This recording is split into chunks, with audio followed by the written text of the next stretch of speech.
Between two drivers ends with one of them shooting the other, according to the sheriff's office. We're talking to neighbors here in Longwood as we try to piece together what happened and who was involved.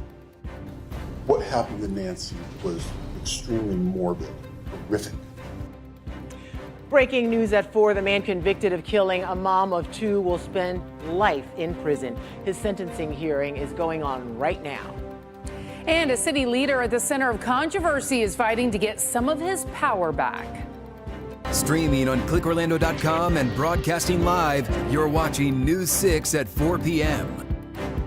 Breaking news now, the man convicted of killing a mom of 2, then burning her remains, has just learned his fate. Yeah, minutes ago, Daniel Stearns was sentenced to life in prison. News 6's Mike Valenti is live at the courthouse for us. Mike, what's the latest? Yeah, Lisa, just moments ago, the 35-year-old former infantry soldier who was dating the victim, Nancy Howery, at the time, was sentenced to life for second-degree murder, plus 2 other counts, sentenced to about 22 years on each of those counts, but the sentence will run concurrent. He will spend the rest of his natural life inside a prison cell. Prosecutors say Stearns was angry that Nancy Howery was not dating him exclusively. They say he took her to a remote, undeveloped part of Palm Bay called The Compound in February of 2023 and shot her in the head before burning and dismembering her. Prosecutors say Stearns committed this murder out of, quote, hatred, ill will, and spite. Stearns' parents and one of his siblings spoke today, and while they did not contest his conviction, they did express their love for him. And for a victim impact statement, Howery's ex-husband, the father of her children, also spoke and chastised Stearns. Anything else we need to? We have nicknames for the person who perpetrated this crime. But as I see his family here, I won't demean myself.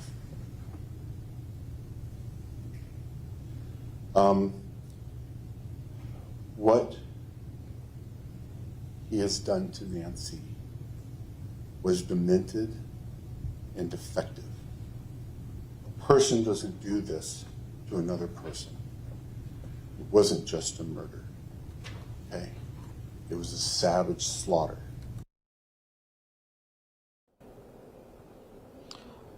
Upon learning his fate, Daniel Stearns remained stone-faced. As far as we could tell, he displayed no signs of emotion. His family, as I mentioned before, they were a couple rows behind him. He acknowledged them when he came into the courtroom, and then at the end, after learning of his sentence, he nodded to them once more after getting fingerprinted, and then he was escorted away by deputies. Again, he's been sentenced to life in prison, plus about 44 years on the 2 other counts regarding tampering with evidence and abuse of a body. We're live in Brevard County tonight. I'm Mike Valenti, News 6. Mike, thank you. Deputies say prosecutors will not be charging a driver for killing another driver, calling it a case of stand your ground. Deputies say both were armed and arguing on the road. Right outside of a neighborhood on Rutledge Road is where this happened. That's east of the Seminole-Wekiva Trail. That's near Longwood. Your Seminole County community correspondent Catherine Silver is live in Mandarin Estates, where detectives have been going door to door trying to piece together what happened here. Catherine? Yes, and this is right where deputies started, where they found that driver who died and his truck that went through the grass here, plowed through this fence, and then eventually came to a stop in this backyard. Deputies say the shooter is actually the first person who called them to tell them what happened. That person is not facing any charges at this point. The sheriff's office is calling this a stand your ground case. It has left quite an impact on this neighborhood. Just before 1 in the morning, I thought I heard someone knocking on our door, bam, bam, bam. Valerie Schultz woke up to the sounds she later learned were gunshots. When she came outside, she saw just how close an altercation that ended in gunfire came to her home, where the sheriff's office says 2 armed drivers argued. One of them opened fire, causing the other to crash. The car apparently came from the street across our yard. You can see this branch is broken here. Near miss after near miss. A small piece of the car. She pointed it out as we walked the path of the tire marks together. Here's the tire track here. So they were about 3 feet from the corner of the house. Her address sign smashed into pieces, It was right here in with the rocks. and it didn't stop there. He lost control and his car ran across my neighbor's yard, ran across my yard. The car crashed through Diane Prince's fence. I opened the blinds and there was all this police activity and news activity outside. And then I realized that the yellow tape was around my property. Like her neighbors, she spent the morning talking to detectives. There was an older guy who lives in our neighborhood. It's what I understand. It's just so tragic. The sheriff's office has not released the 51-year-old's name. Property records show he lived just down the street from where he was shot. They had their guns with them, which turned a temporary problem into a fatal situation. So what we would like, is for people to take away from this is safe storage helps, and it should be the solution rather than shooting somebody. The sheriff's office says the shooter has been cooperating with their investigation. They also tell us that both drivers had legitimate reasons to be in this neighborhood at 1 o'clock in the morning. I'm live in Seminole County. Catherine Silver, News 6. Catherine, thank you. Crews have been along the turnpike just south of the Osceola Parkway for hours, cleaning up from a deadly fiery crash that tied up traffic during the morning rush. We're learning a semi-truck driver failed to stop for traffic slowing down and caused a chain reaction crash with 2 other semis. The driver who did not stop died, while another driver went to the hospital. Our traffic safety expert, Trooper Steve, explains how this all unfolded.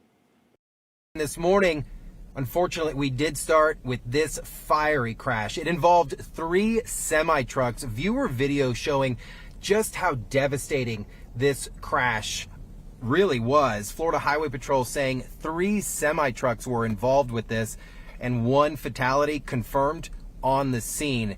The scene investigation took hours. You could see here as crews from not only the Florida Highway Patrol, Osceola County Fire Rescue, the Sheriff's Office, Florida Department of Transportation, all on scene here trying to not only clean it up, but to ultimately figure out what caused this. Traffic was snarled for hours, being detoured to Osceola Parkway, causing just backups in the area. The Florida Highway Patrol activated what's called RISC. RISC is a program that is Rapid Incident Scene Clearance. It's not only government officials, but contracted cleanup crews, those large tow trucks that you see respond to the area, to come out and ultimately get those travel lanes cleaned up, repaired, and opened up for you to travel. This just highlights the true safety that's needed when traveling on our roadways. At the end of the day, guys, we always just need to drive safely.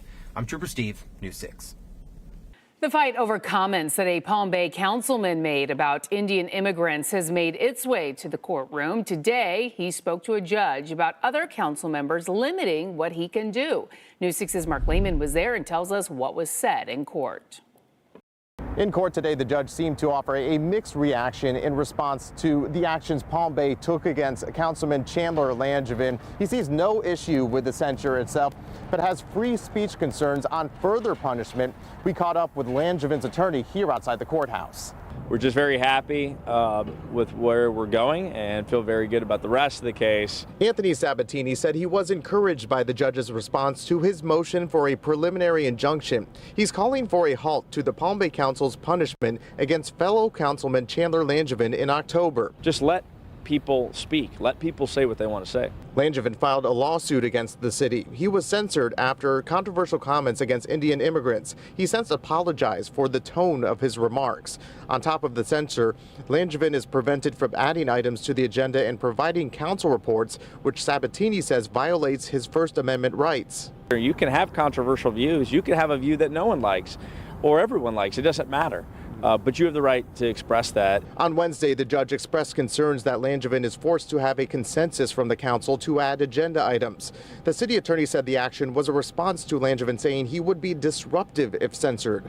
Sabatini says it's not a valid argument and believes the judge will rule in his client's favor. You're not allowed to punish someone because you think that they might do something wrong. Palm Bay's next commission meeting is tomorrow night, and the judge said he doesn't anticipate a ruling on the motion for a preliminary injunction before then. we'll keep you updated.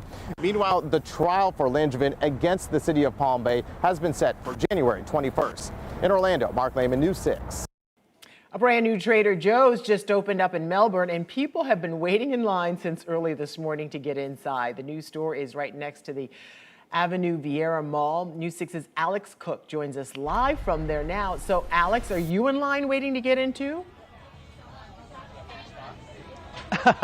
No, I'm not standing in line, which is lucky for me because, as you can see, all these hours later, it is still a long line of people waiting to get in. It's been like this all day. But the line does move pretty quick because as soon as someone leaves the store here, they let the next person in. Let's go inside and see how busy it is.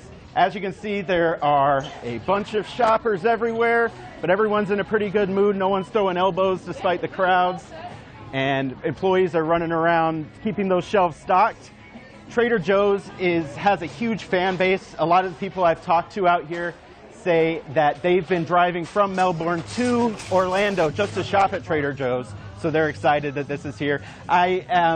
We'll have more tonight at 11 about this craze and why it's important for them to come out and be one of the first people to shop at the store despite these crowds and lines. Live in Melbourne, Alex Cook, News 6. All right, Alex. It's a great place if you can find parking. Oh, that's always the... Okay. Well, along the coast, people are concerned about a space company's plans to dump thousands of wastewater every day. What county leaders are planning to do about that coming up. The city of Tavares could soon be cracking down on garage sales. We'll tell you the fines you could be met with if you're caught breaking the proposed rules.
Well, you may have heard of a homeowners association cracking down on garage sales, but what about a city? I'm your Tavares community correspondent, Emily McLeod. The Tavares City Council is looking at changing a garage sale ordinance. It would now require people to submit a permit application before hosting a garage sale. Now, the goal of this is to help officials keep track of the number of garage sales people are having in a calendar year. And if they're caught breaking the rules, they could be hit with some hefty fines. According to the proposed ordinance changes, in order for someone to host a garage sale, they would have to submit a free permit application before the garage sale. That permit would be good for up to 3 days. Not only would the ordinance impose fines for those who don't file a permit, but also for those who host more than 4 garage sales within the calendar year. Well, if they have to register for it, then the city is well aware of what they want to do.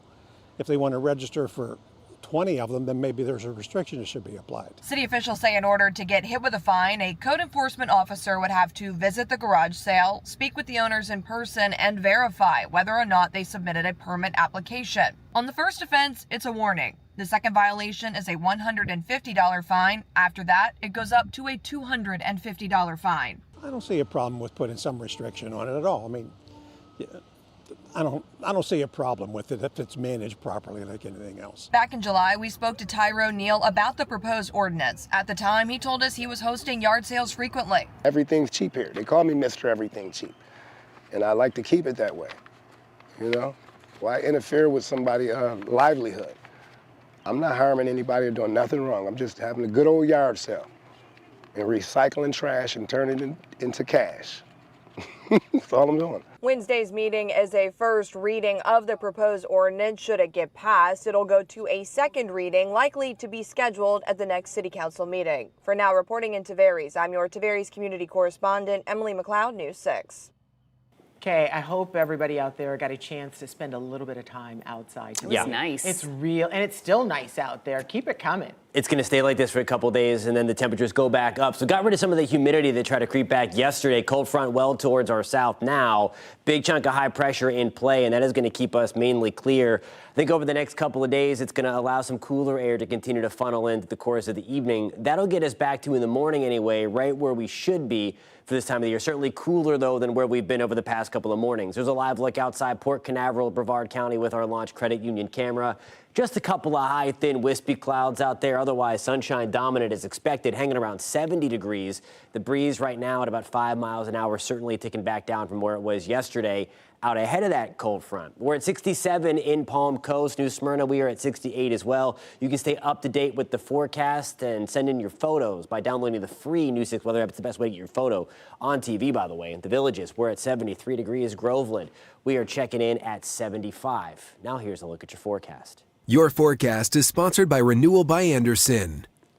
Jacket-worthy weather for some, certainly tomorrow. It's going to be cooler than where it's been, although it's right where we should be for this time of the year. Average low temperatures in the Orlando area in the mid-50s. That's exactly where we will be. Lower 50s for us in Leesburg. We'll fall back into the upper 40s in Ocala and in Dunellen. So certainly a little cooler the further northwest you go of I-4. Very pleasant. Once we get into the afternoon, just a few passing clouds, rain chances back to 0%. Air temperatures back into the mid-70s for us in Ocala. Kissimmee, good evening. We're touching 78 degrees tomorrow. Palm Bay, we're back to 77. Clouds and rain forecast as we move forward into the end of the work week. Out ahead of our next system, we've been talking about this roller coaster ride in the temperature department. We'll see the orange and yellow arrows here. The wind's going to shift back out of the south. This is going to be on Friday, and that's going to pump in some extra warmth for us. And what this is going to lead to now is the temperatures dropping behind our next front. So there we go, 10 o'clock in the morning on Saturday. I think most of us are dry on Saturday. However, you see all the rain trying to develop through the Florida Panhandle out to the North Gulf Coast. That is along and out ahead of our next cold front that does try to sneak through a little bit as we move into Saturday. I think out ahead of it, we could see a few passing downpours. It's on Sunday the front itself crosses, and that's going to give us the better opportunity, I think, to see a few scattered showers, maybe a couple of rumbles of thunder, and then that will usher in some cooler air. We could use the rain, though, across most of central Florida. It's only been a day since measurable rain in Orlando. We did get a little bit of rain as that front came through on Monday. Daytona Beach, 22 days since measurable rain fell in the rain gauge at the airport, 24 for us in Leesburg, and then a little bit lower than that for us in Melbourne and Sanford. But again, we could use the rain because on those days, it wasn't much that fell to count as measurable rainfall. 80 on Friday, hanging around 80 on Saturday. Rain chances up a little bit on Saturday to 30%, a little bit higher on Sunday. And then there comes that cool down, guys. Highs return to the 60s Monday and Tuesday after a start in the 40s. All right, Jonathan, thank you. Now to concerns about a space company's permit to dump wastewater into a retention pond that flows into the Indian River Lagoon. We had nearly 21 million gallons dumped to the Indian River Lagoon in 2022 and 2023. Appalling. Why a lot of people fear that pollution could get even worse. That's next. A live look now at downtown Orlando from our Light Orlando Delivering Hope camera. It's beautiful out there. You're watching News 6. We'll be right back. This portion of the news is sponsored by Light Orlando, delivering hope together.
Brevard County leaders want to meet with the state to discuss Blue Origin's plans to spill thousands of gallons of wastewater into the Indian River Lagoon every day. Now, that wastewater goes to an on-site retention pond that ultimately drains into the lagoon.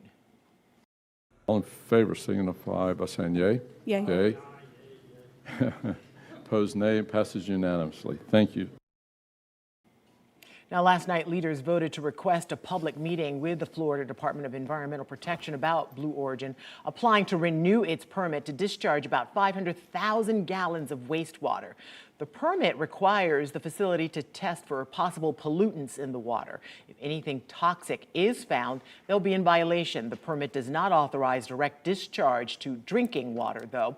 But the state just fined Blue Origin for not testing water in the right spot. If I want to go wash my vehicle, the place that washes it has to filter the water and clean it and reuse it. They don't get to simply dump it into the local waterway. Leaders are now waiting to see if the state will grant the meeting to discuss the permit. Blue Origin says it's committed to maintaining responsible and compliant operations. Well, Port Canaveral is now considered the busiest cruise terminal in the world. And the number of passengers could be growing. We'll explain why and what's bringing people to Central Florida for their next cruise. He's on Florida's death row, and now Tommy Ziegler is hoping that new evidence will help set him free. It's day 3 of his hearing. Details coming up.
Welcome back. We're following several top stories right now. In Seminole County, deputies say prosecutors will not be charging a driver for killing another driver, calling it a case of stand your ground. This happened near the Mandarin Estates subdivision near Longwood. The Seminole County Sheriff's Office says 2 drivers, both of whom were armed, got into a fight. One of them fired into the other vehicle, causing it to crash.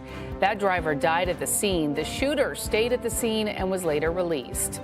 In Brevard County, the man who shot, burned, and dismembered a woman was sentenced to life in prison. Earlier this year, a jury found Daniel Stearns guilty in the 2023 death of 44-year-old Nancy Howry. Her remains were dumped at several locations around the Palm Bay area called the Compound. The fight over comments Palm Bay Councilman Chandler Langevin made about Indian immigrants has made it to the courtroom. The judge sees no issues with other council members censuring him, but has free speech concerns on further punishment. Langevin filed a lawsuit against the city. He was censured after his controversial comments against Indian immigrants. He has since apologized for the, quote, tone of his remarks. A Winter Garden man who has been on death row for nearly 50 years may be one step closer to freedom. It's day 3 of a hearing for his legal team to prove his innocence with modern-day DNA testing. He was convicted of killing 4 people on Christmas Eve back in 1975. News 6's Laverne McGee has been monitoring the court proceedings since it started and has the latest. Laverne. Thanks, Ginger. DNA experts have been taking the stand. Forensic scientists are explaining how they tested blood samples that are decades old. If Mr. Ziegler had murdered Perry Edwards, would you expect to have found a similar amount of Perry Edwards' blood spatter on Mr. Ziegler's clothes? Yes, I would. Was DNA testing able to identify Perry's blood on his own clothing despite the passage of 50 years? Yes. Independent forensic scientist Richard Eckelboom has been using PowerPoint slides and old photos to explain his DNA analysis. He's testifying as a witness for 80-year-old Tommy Ziegler, who was convicted of murdering his wife, his in-laws, and another man. He killed them at his family's furniture store in Winter Garden on Christmas Eve in 1975. And after decades behind bars, he's now sitting in this Orange County courtroom in a wheelchair with an oxygen tank. Listening to experts he hopes will prove his innocence. Ziegler has maintained he was a victim and did not commit the crime. He said he walked in on a robbery that day and was shot while fighting off the real killer. But state prosecutors say they're concerned that Eckelboom may have made big mistakes in his report. You had indicated in your report that Eunice Ziegler was shot at close range, right? Yeah, that was a mistake. And you had indicated that Eunice Ziegler was shot in the temple, didn't you? Yes. And you read the autopsy report and you realized she wasn't shot in the temple. No. She was shot in the back of the head, right? Correct. The hearing is expected to continue tomorrow, and when it's over, the judge can order a new trial if she's satisfied with the new DNA analysis. Lisa, back to you. All right, Laverne, thank you. After years of congestion, concerns, and slowdowns for first responders, the city of Orlando has broken ground on its first new fire station in nearly 2 decades. These are renderings of what it will look like.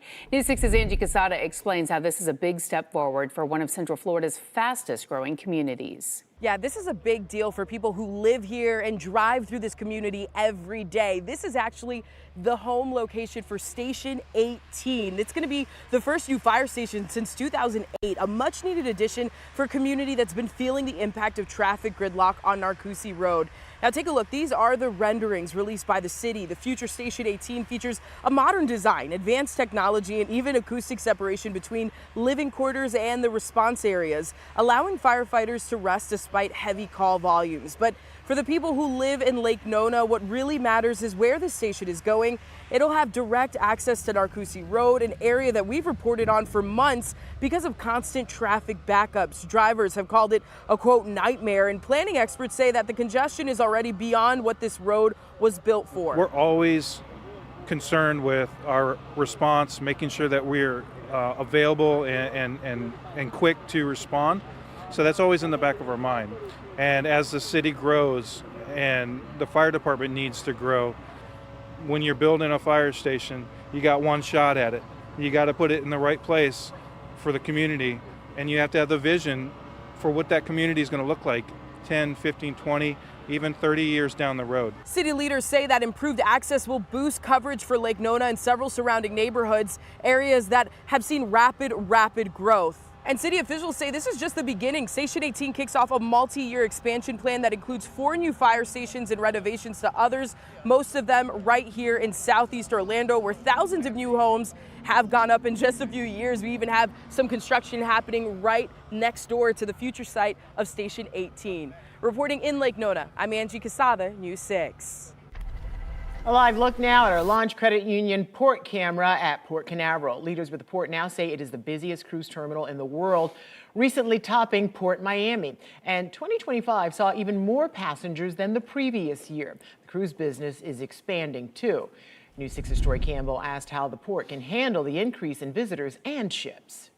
And I think it's very important that we don't try to highlight one over another in any specific way. I think it's great for the state of Florida. It's great for our tourism. It's great for our hotels, our tax base. It's just a good thing overall for everybody. Port Canaveral CEO Captain John Murray announcing on Tuesday that Port Canaveral saw 8.6 million passengers in 2025. He says that's a 13% increase in passenger traffic from 2024. It's just a very, very strong business market right now. And, we've been fortunate to bring in some great numbers, which I think is a real testament to all of the folks at Port Canaveral that do the hard work every day to make our port what it is. Captain Murray says Port Canaveral is now home to 18 ships and handled more than 6 million tons of cargo. I think it's a testament to all of the dedicated employees and all the hard work that everybody does at Port Canaveral to make us a success. We really do love it here. We love it. On Tuesday night, we caught up with the Tremert family visiting from Minnesota. We come with the in-laws every year to Florida, and then we like to watch the boats take off, and we go to the beach and watch the rocket launches and stuff like that. Yeah. We've achieved an incredible milestone, and I think I just want to say thank you to all of our employees who made it happen. Because of the growth, Captain Murray adds they are currently planning for a 7th cruise ship terminal, but adds that will take several years until completion. Obviously, a lot of what we're doing is costing more money, but it's improving the overall guest experience, and that's what we're all about, is to have a very high guest satisfaction rating, because that brings more business. The growth comes as SpaceX drone ships are expected to also increase their traffic in the port. So the rocket launches are great. All the ships coming and going are great. All these restaurants over here are amazing. That's our goal, is to make transiting through the port as seamless and not memorable, just like it happened. And wow, that was great. I'm on the ship and I'm on my vacations. And port officials also say there are plans to construct more parking garages, adding they estimate about 75% of all cruise ship passengers drive here to the port. In Port Canaveral, Troy Campbell, News 6. And port leaders also say, again, they're going to add more parking garages. They say about 75% of all cruise passengers drive to the port. A new wave of immigration crackdowns has begun. ICE operations are underway in Louisiana and Minnesota. Ivan Rodriguez reports on what sparked the new crackdown. As anticipated, the Department of Homeland Security launched a federal law enforcement surge in New Orleans, Louisiana, dubbed Operation Catahoula Crunch by the agency, named after the officially recognized state dog of Louisiana. We're talking about child pedophiles who are on our list of targets, burglars, gang members, rapists. Those individuals we are highly targeting, and we will continue whether it be 5,000 arrests or beyond. The Trump administration's latest immigration crackdown was prompted by the shooting of 2 National Guard members in Washington, D.C. New Orleans Mayor-elect Helena Moreno says fear has swept across the city. What they're seeing is what appears to be racial profiling of brown people, and then going after these individuals and treating them like they are these significantly violent offenders. Activists say there's worry in the community. And as a new ICE operation unfolds in Minnesota, targeting undocumented Somali immigrants, according to a federal official, President Trump ramped up attacks against the community amid an investigation into allegations of pandemic relief fraud in the state up to $2 billion. I don't want them in our country, I'll be honest with you. Okay? We could go one way or the other, and we're going to go the wrong way if we keep taking in garbage into our country. Department of Homeland Security Assistant Secretary Tricia McLaughlin defended the administration's targeting of Somali immigrants, citing data showing fraud. There's widespread fraud, particularly marriage fraud when it comes to immigration. We're looking at criminality here. I'm Ivan Rodriguez reporting.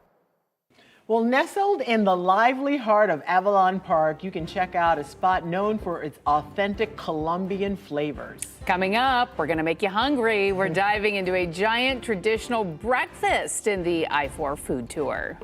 Plus, soon you could bring your dog to a beach closer to home. The debate happening along the coast. Jonathan. We are tracking some cooler air moving in as we speak, nice and comfortable this afternoon. High pressure going to be in control for the next couple of days. We'll talk about how cool we get by the time you wake up tomorrow morning at about 4:47. And as we head to break, we want to remind you, you can check out our primetime schedule on News 6 Plus. We have a new take on the day's news on News 6 tonight. That's at 9. Go in depth as we answer your weather questions at 9:30. Then watch the late news an hour earlier. It's all tonight on News 6 Plus. Download our streaming app for free. Search WKMG in your smart TV's app store. It's also available on Roku, Apple TV, and Fire TV.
That's how you start your day right there.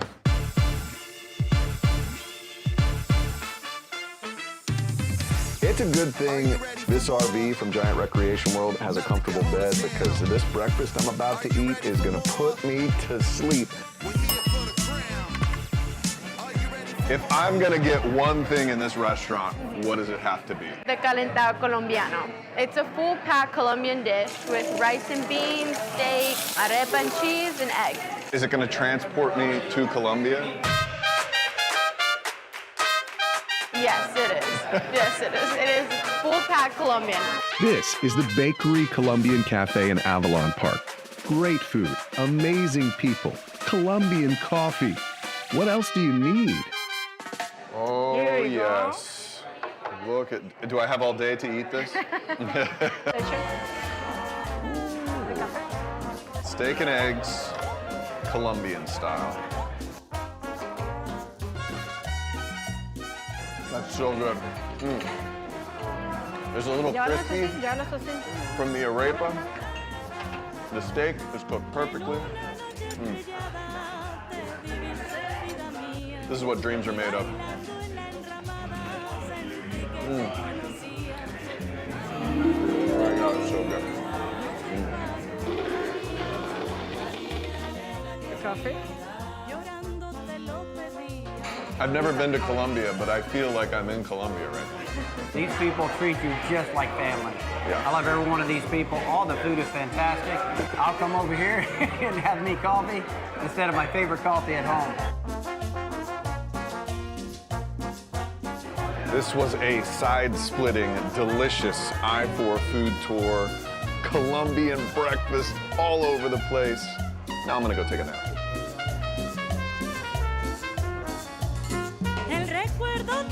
Sponsored by Giant Recreation World. Visit Giant Recreation World today. The problem is, if you start your day that way, you're not going to accomplish a whole lot. You just got to go home and take a nap after that. Just Breakfast, lay on the couch back to the bed. rest of the day. Yeah. With the windows open There today. you go. Holy cow, nice Especially on a day like today. No question about it. Nice and comfortable. We had that front come through yesterday. It was a little warm yesterday, if you like it on the cooler and comfortable side. That has changed, though, big time through the afternoon. High pressure dominant over the southeast corner of the United States. We will watch that cooler, drier air spill in tonight. It'll be a little cooler when you wake up tomorrow morning, although it is right where we should be for this time of the year. You can stay up to date with the forecast by downloading the free News 6 weather app. Bigger cold front slicing through the nation's midsection now. That will try to trickle in as we move into the second half of the weekend. We were talking about this yesterday, that we would likely by this hour be about, give or take, 10 degrees cooler, and there we go, about 5 degrees cooler than where we were yesterday at this time in the Villages, about 15 degrees cooler in Daytona Beach. So average that out, about 10 degrees cooler area-wide, give or take. The bigger blast of colder air, it's back off towards our north and west. Upper Midwest starting to see the Arctic cold front slide through, where it's in the teens right now in the Twin Cities of Minnesota, 3 degrees in Minot, North Dakota. As this area of colder air kind of blasts in through the northern interior of the country, I think we are going to actually try to fight this off. So it's going to be one of those times where we see kind of the crazy weather maps out there, where we're talking about temperatures into the upper 70s to around 80, and they're way below zero up there. So the core of the cold air mass is holding tight to the upper Midwest into parts of northern Canada or southern Canada closer to the Hudson Bay. We are under the influence of this big chunk of high pressure that's going to kind of force the chill further north. Again, it is going to be cool tomorrow, but certainly not frigid. We're not talking about the coldest air of the season. As we do get into Monday, Tuesday of next week, it starts to depart a little bit our protected area of high pressure, and that allows some of that cooler air to spill in. I still don't think it's the coldest air we've seen. I don't think it rivals it either, but nonetheless, it will start to turn a little cooler as we get into Monday and a Tuesday of next week. Gorgeous shot out there right now. That's a live look downtown Orlando with our Light Orlando Delivering Hope Skycam. Air temperatures back to the mid-70s, just a few passing higher thin clouds out there. Breeze out of the west-northwest at about 5 to 10 miles an hour, pumping in some of that cooler and drier air back down into central Florida. DeLand, we're at 72. Leesburg, we are at 74. Wildwood, we are checking in at 68. Now here's a look at your forecast. Your forecast is sponsored by Ramjack. So you may want the light jacket tomorrow. It's right where we should be for this time of the year, area-wide across central Florida. Leesburg, that puts us in the low 50s, upper 40s in Ocala and Denellen, Palm Coast into Bunnell. We are back into the lower 50s. Very nice afternoon coming our way tomorrow. Highest comfort level you can get pretty much mid 70s in Mount Dora. Leesburg, we're at 76. Holopah will check in at 79 degrees again. Same day as today, just a few passing clouds coming through. Rain chances do go up a little bit as we move into the weekend, up to 30% on Saturday. Just a few passing showers. I think most of us will still be on the drier side as we warm things up out ahead of our next cold front. That will arrive on Sunday. Rain chances do go back up to 50%. That's when the front itself slides through. So a little bit of that roller coaster ride we've been talking about as we push 80 degrees Friday and Saturday. Again, those rain chances going up a little bit. By the time we get to Sunday, we'll start to cool down a little bit behind that front. And this is what I'm talking about. Some of that cooler air starts to arrive as we get into Monday and Tuesday. We're back to the mid to upper 60s for highs on Monday and Tuesday. I think we start things out on Tuesday into the upper 40s. Certainly chilly, not rivaling the cold that we even saw on Halloween or earlier in November. Nonetheless, it is going to turn just a little cooler behind that second front that we are tracking early next work week, guys. Still very nice. Thanks, Jonathan. We want to see your weather pictures and videos. Open your camera app, scan the QR code. Your pics could end up right here on TV. You can also go to clickorlando.com/pins and upload your pictures and videos that way. Well, the options appear to be opening up when it comes to bringing your dog to the beach. We'll take a look at the latest city considering the idea and the rules dog owners can expect. That's next. As we take a live look at beautiful Mount Dora, you're watching News 6. We'll be right back.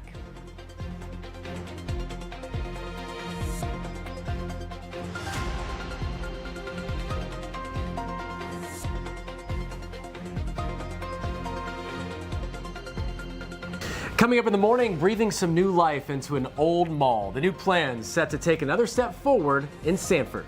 Plus, you may qualify for financial help and not even know it. The advice from experts you'll want to hear. We'll see you for News 6 mornings starting at 6.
Leaders in Satellite Beach are set to talk about a plan to allow people to walk their dogs along the sand.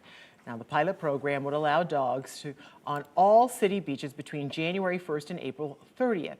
There would be restrictions, though. Dogs would only be allowed between 5 and 10 in the morning. Dogs would have to stay off the dunes, and they need to be on a leash at all times. Owners would also be required to clean up after their pets or face a fine. Tonight's City Council meeting is set for 6 o'clock.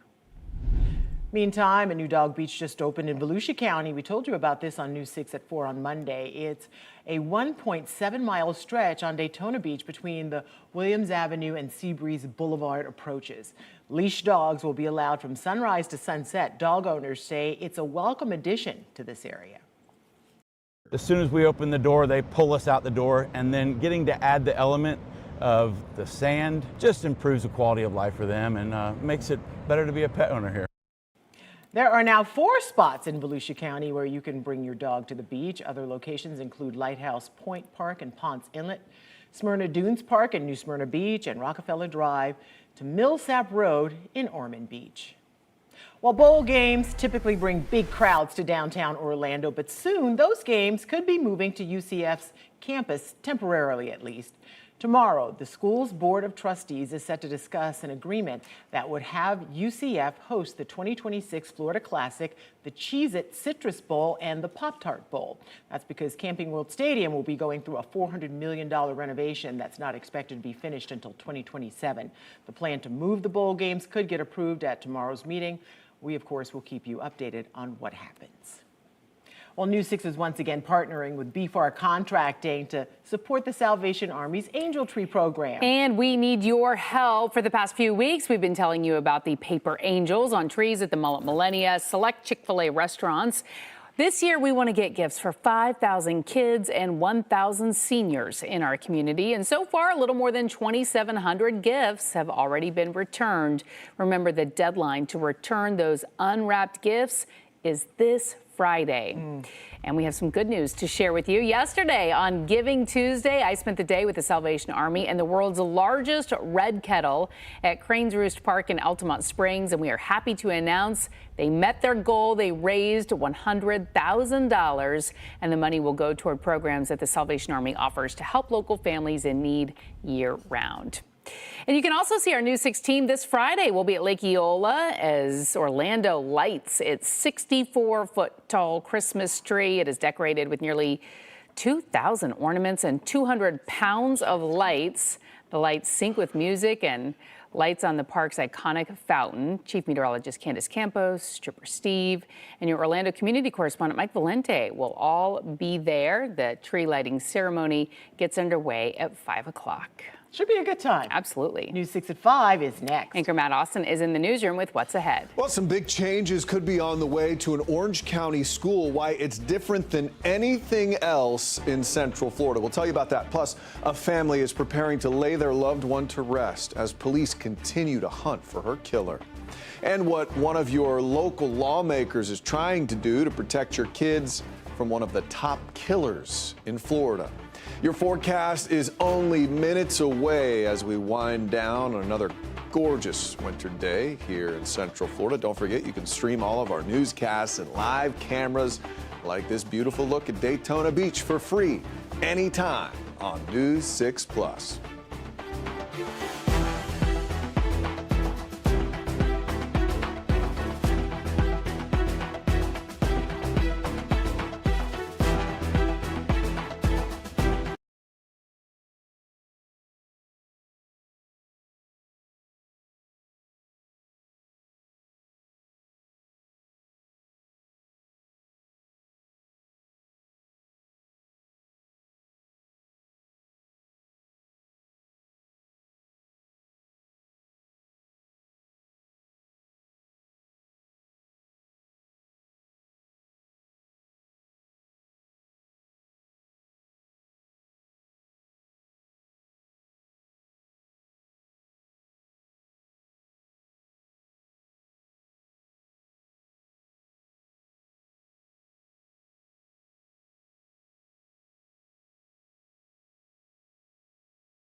These have been some of the worst days of my life. Now at 5, a family getting ready to say goodbye to a loved one as the search for her killer continues. Plus, an upcoming vote to determine the direction kids' education will take, the outside assets that may soon be on the way to support a struggling school. And later, where your best friend might soon be able to hang out with you on the beach. You're watching News 6 at 5.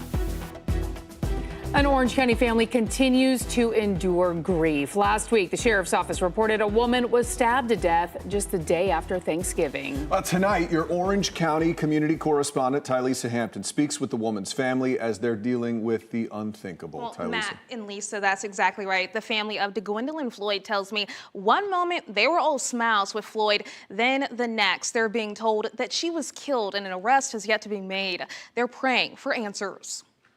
Gwen was a truly unique and special person. Rashonda Floyd never imagined she would have to prepare, much less read, her own sister's obituary. Whose presence brought joy and light to everyone she met. These have been some of the worst days of my life. Rashonda says that on the night of November 28th, her youngest sister, 45-year-old DeGwendolyn Floyd, was stabbed to death in her Pine Hills home. I believe she knew whoever it was from the things that her landlord has told me. She was on the phone and she just like, you know how somebody tell you I'm outside. She just opened the door and turned back. The Orange County Sheriff's Office is searching for the person responsible. As of now, no arrest has been made. My hope is that we get justice for my sister. I did speak to one of the detectives today. He said that they've made great strides. Can you tell me, how would you like your sister to be remembered? Oh, as a beautiful soul she was. A sister, an aunt, and a daughter. Just days ago, the family was laughing together over Thanksgiving, and the next night, their whole world was shattered. I literally just saw her and just talked to her and touched her and laughed with her to getting that call late Friday night. Now through tears, Rashonda is planning her sister's funeral. She wanted some of her ashes in the ocean because Gwen loved the water. Gwen's laugh and smile forever etched in her family's memory. And I just hope I'm doing my sister right. And Floyd urges anyone with answers to go to the police so she and her family can finally get justice. Reporting live in studio, I'm Tylisa Hampton. Thank you, Tylisa. Well, parents at Orange County Elementary will have a choice to convert their school into a charter, but it's not a traditional charter school. So this would be a joint partnership with both Orange County Public Schools and a nonprofit, with both operating this school together. News 6's Jarrell Baker explains. Nadia Belmont's son goes to Orange Center Elementary, where she plans to enroll her younger son at the school when he's old enough. I've been in situations where I've moved him to different schools and they didn't have any patience for my kid. And so here, it was like a breath of fresh air. Salima Simmons pulled her son out of Orange Center Elementary in 2018 because it seemed like teachers and staff didn't support him. She enrolled her daughter at the beginning of this school year, and now she says her daughter is thriving. My daughter has been there this year since the beginning of the school year. I can see it's a totally different school. The parents say that the new staff at the school and nonprofit Lift Orlando were major parts of that change. Now parents will have an opportunity to vote on converting Orange Center Elementary into a charter school. Still in Every Way is a tuition-free public school that operates with the school zone in mind, just like a public school would. But it's not a typical charter school or a school of hope, which allows charter schools to operate inside of public schools at no cost. OCPS and Lift Orlando say that this will be a partnership, allowing the school to remain a public school as both sides work together to give students more support than they might get in a traditional school setting, everything from academics to social services. NSI will be the entity that runs the school. That will be the governance, working through Lift Orlando and through the board that NSI creates. Lift Orlando says that the move could potentially add around 300 students and allow them to add middle school grades, making it a K-8 school. In January, parents will receive ballots by mail to vote for the innovative charter or keep the school the same. So knowing that I will be able to see this come into fruition and be at the start of it, it helps everyone. Lift Orlando has been working in the West Lakes community over the past decade and has invested over $100 million. And they've also been working on this plan for the past 2 years. In Orange County, Jarrell Baker, News 6. Well, a man is not facing charges after shooting and killing another man overnight. Seminole County Sheriff's deputies were called to the Mandarin Estates neighborhood in the Longwood area where one of these guys lived. Investigators say the two men were driving when they got into an argument, and a 51-year-old who lived nearby pulled out a gun and pointed it at the other driver. They say that driver pulled out a gun of his own and fired multiple shots, hitting the driver, causing his truck to crash through neighbors' backyards. They had their guns with them, which turned a temporary problem into a fatal situation. So what we would like, is for people to take away from this is safe storage helps, and it should be the solution rather than shooting somebody. Seminole County Sheriff's Office says the shooter's actually the one who called 911 and has been cooperative with their investigation. The Sheriff's Office is calling this a stand your ground case. Investigators in Marion County are urging people to come forward after arresting a man for multiple sexual assaults and say there could be more victims. Dion Southall was arrested on several charges, including sexual battery with a deadly weapon. The Marion County Sheriff's Office says a woman contacted them in May and said a fake so-called catfish account led her to the back of a business in Summerfield. Investigators say that's where Southall was waiting for her with a knife and attacked her. While investigating that case, detectives were called about another incident in July that happened less than a mile away. A woman said Southall approached her, offered her $100 for a, quote, good time, and when she refused, forced her into a hidden area, choked her to the point she passed out, and attacked her. DNA from both assaults matched Southall's. He's now being held without bond. The Marion County Sheriff's Office says due to the nature of the crimes, detectives believe there could be more victims. Anyone with information is asked to call that number on your screen, the Marion County Sheriff's Office.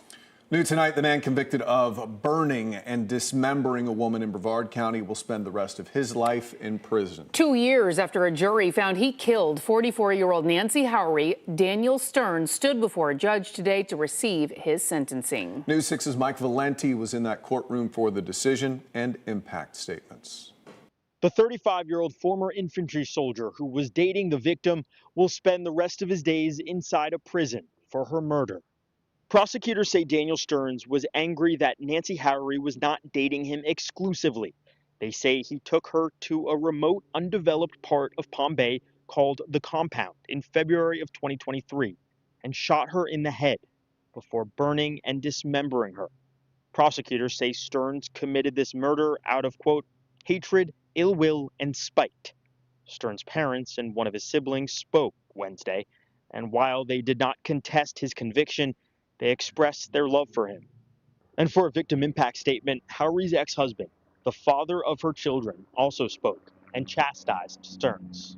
We have nicknames for the person who perpetrated this crime. But as I see his family here, I won't demean myself.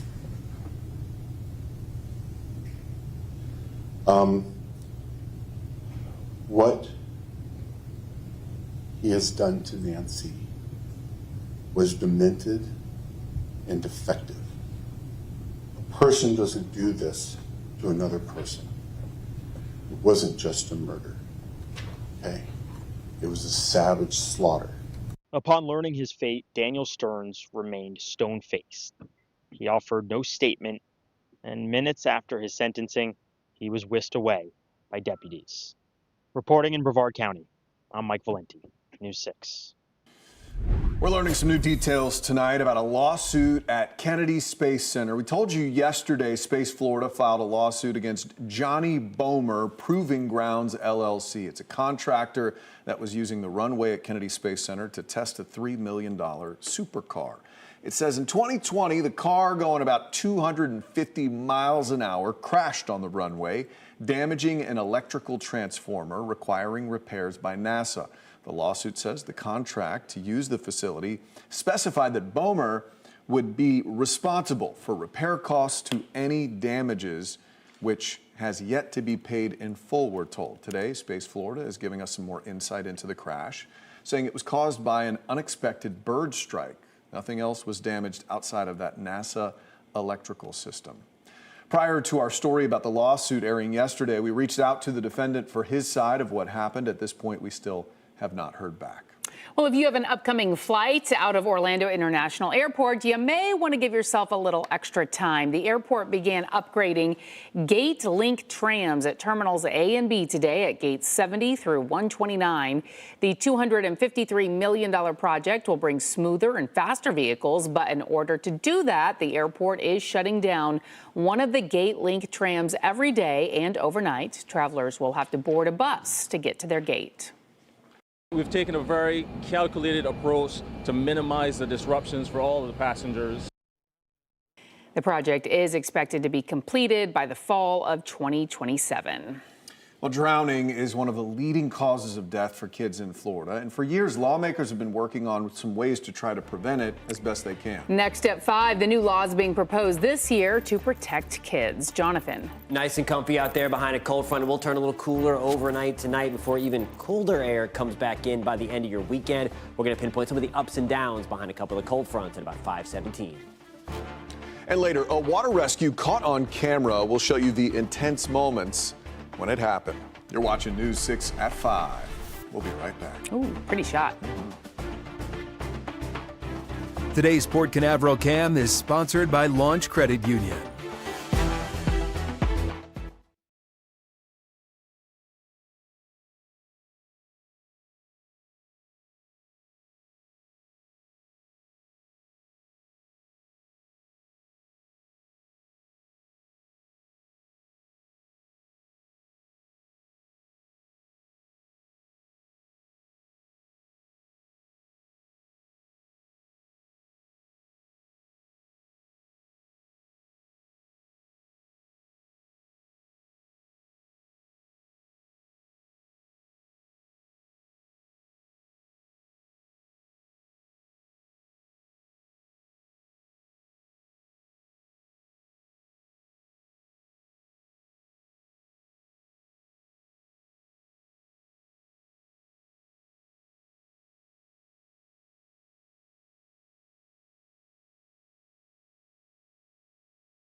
As we near the end of the year, lawmakers from across the state are trying to push bills forward. Some of your local representatives are pushing for more measures to prevent drowning, one of the top killers of kids in our state every year. John Acebis with our sister station in Jacksonville looks at some of those bills and what they would do. This is really important information. 112 children have drowned in the state of Florida this year, according to FDCF, a number that has increased since 2022. The most recent drowning just days ago, a child was found in an Airbnb rental pool while the family was on vacation. In our local area, 11 children drowned this year. Pat and Katie Murphy teach kids how to swim at Goldfish Swim School. They are the parents of gold medalist Olympic swimmer Ryan Murphy. You know, as Katie said before, it's about education. It's really educating parents and guardians. You know, drowning isn't, you know, it's not something that's loud, you know, it's a silent death. And, you know, it's being prepared and making sure you know the signs. Florida lawmakers are proposing a handful of bills to make pools safer and to keep kids safe. One bill would require homes sold after October of 2026 to have water safety features like a fence or an alarm, information they would have to disclose if they were to sell the home. If they don't stay in compliance, owners could face misdemeanor charges. Another bill would have vacation rental operators install water safety features. If they don't, their license could be suspended or they could face fines. And another bill would require hospitals and birthing centers to give water safety information to new parents and keep proof of compliance. This is something the state would review. One of the lawmakers spoke to me about these proposed bills. You know, we want you to know that drowning is preventable, and it only takes seconds for a child to become a victim of drowning, and it's on all of us working together to prevent these deaths from taking place. Reporting, John Estebas, News 6.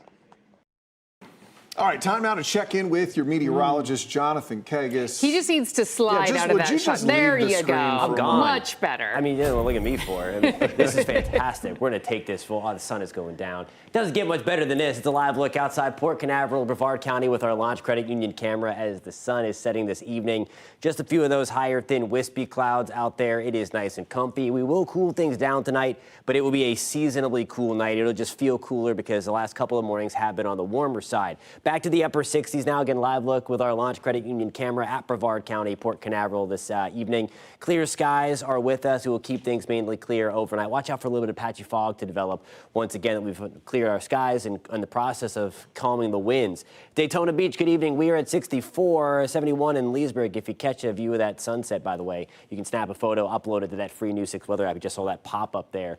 Best way to get your picture on television. 72 degrees in Titusville right now. Wildwood, we are checking in at 64. Clouds and rain forecast for the rest of the evening. Again, just a few of those higher, thin, wispy clouds from time to time.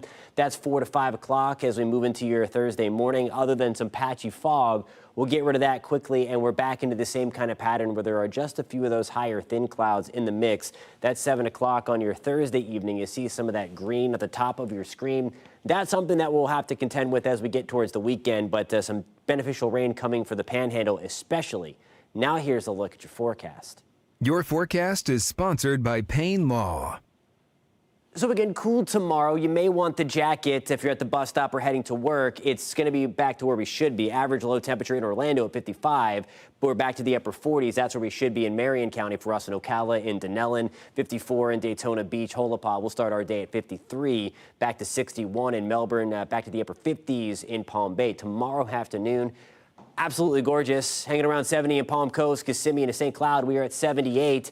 Cape Canaveral, we will start, we'll get into the afternoon back to the mid-70s. So here's the deal for the weekend. This next front comes our way. It's looming as we get into Friday. We're going to be out ahead of it, though, Thursday into Friday, and that's when we start to warm things back up again. We've been talking about this roller coaster ride, and ahead of this next front, you see the arrows. They're orange and yellow out of the south, pumping in some of that warmth again for Friday into Saturday. There's Saturday, 6 o'clock. I think most of your Saturday is dry. There will be a few stray downpours trying to stream in out ahead of this. This is where the cold front is at the time we're at Saturday evening, mainly towards the Panhandle and Big Bend.